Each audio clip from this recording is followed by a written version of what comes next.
This ancient secret will transform how you handle fear forever. What if I told you that 2,500 years ago, a group of philosophers discovered something about fear that modern psychology is only now beginning to understand? What if this ancient wisdom could completely transform how you experience anxiety, doubt, and uncertainty? Today we're going to explore a secret that has been hidden in plain sight. A profound understanding of fear that doesn't just help you cope with it, but actually transforms your relationship with it forever. This isn't about positive thinking or quick fixes. This is about understanding the very anatomy of fear itself and why the ancients knew something we've forgotten. For centuries, we've been taught that courage means the absence of fear. We've been conditioned to believe that brave people don't feel afraid, that strength means never showing vulnerability, and that fear is something to be conquered and eliminated. But here's what the ancient Stoics, Buddhist masters, and even Taoist sages understood that we've completely missed. Fear isn't your enemy. It's not something broken that needs fixing. The moment you try to fight fear, you've already lost the battle. Because when you resist fear, you give it power. When you try to push it away, it pushes back harder. The ancient secret isn't about eliminating fear. It's about understanding what fear really is and why it shows up in the first place. This fundamental misunderstanding is why millions of people remain trapped in cycles of anxiety, why self-help books fail, and why traditional approaches to courage fall short. The ancient philosophers had a completely different understanding of fear than we do today. They didn't see it as an emotion to be controlled, but as information to be understood. Fear, they realized, is actually a messenger. It's your mind's way of telling you that something you value is at stake. But here's the crucial part that changes everything. Fear isn't about what's happening now. It's about what might happen in the future. Every single fear you've ever experienced is based on a story your mind tells about tomorrow, next week, next year. The Stoics called this pro-passio, the initial impression that triggers emotional response. But they discovered something remarkable. Between the trigger and your response, there's a space. And in that space lies your freedom. When you understand that fear is just your mind's prediction about the future, and that predictions are just thoughts, not reality, everything changes. You stop being a victim of your fears and start becoming an observer of them. This is where the ancient wisdom gets truly revolutionary. Instead of fighting fear, the masters taught something that seems completely counterintuitive. Embrace it. Welcome it. Thank it for showing up. This isn't about being passive or resigned. It's about understanding a fundamental law of consciousness that the ancients discovered through direct experience. What you resist persists. What you accept transforms. When you stop fighting fear and start investigating it with curiosity, something miraculous happens. The fear begins to lose its grip on you. It's like quicksand. The more you struggle against it, the deeper you sink. But when you stop struggling and remain still, you naturally rise to the surface.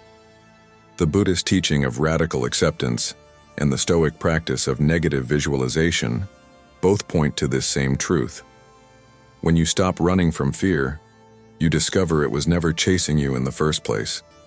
You were running from a shadow, and shadows can't hurt you. Here's something the ancient masters knew that modern science is now proving. Fear cannot exist in the present moment. Think about it. Right now, as you're listening to these words, are you actually in danger? Is there a tiger in your room? Is your house on fire?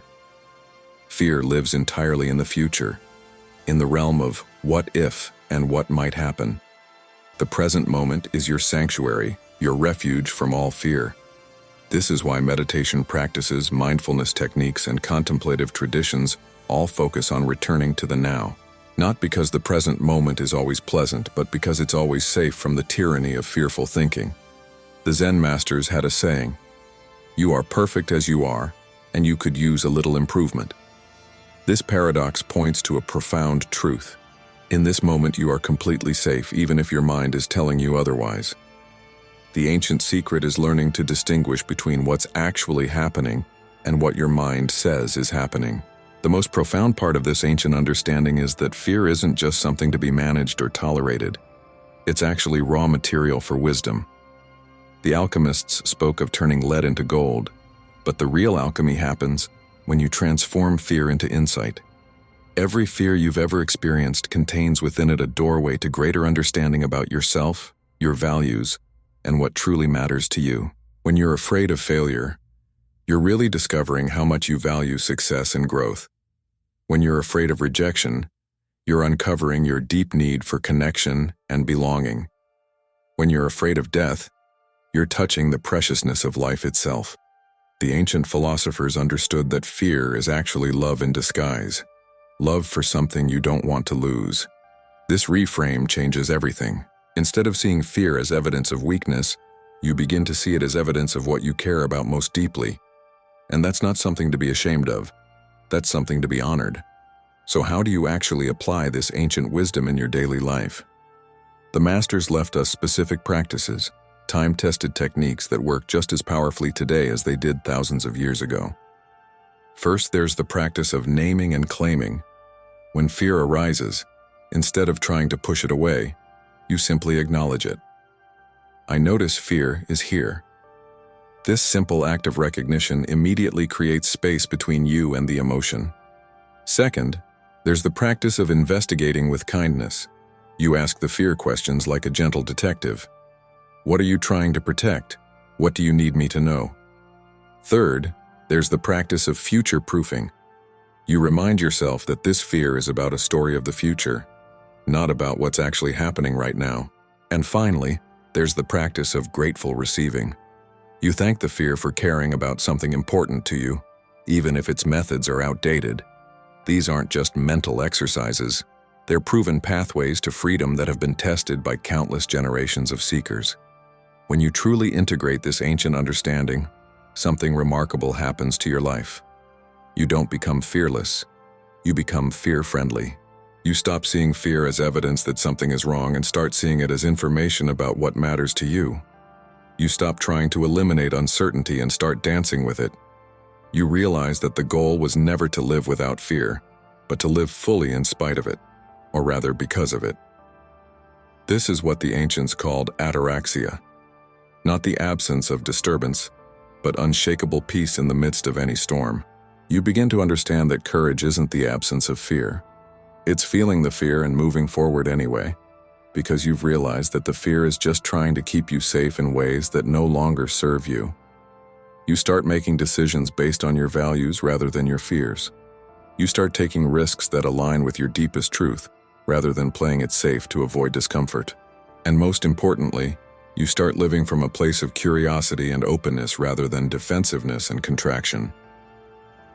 The ancient secret isn't really a secret at all. It's been hiding in plain sight for thousands of years, waiting for us to remember what we already know deep down. Fear isn't your enemy, it's your teacher. It's not something to overcome, it's something to understand. And when you truly understand it, when you see it for what it really is, love in disguise, wisdom in waiting, information about what matters most, everything changes. You don't need to become someone different to handle fear differently. You just need to remember who you really are. Not a victim of your emotions, but the conscious awareness in which all emotions arise and pass away. That awareness has never been afraid, and it never will be. That's the ancient secret, and now it's yours.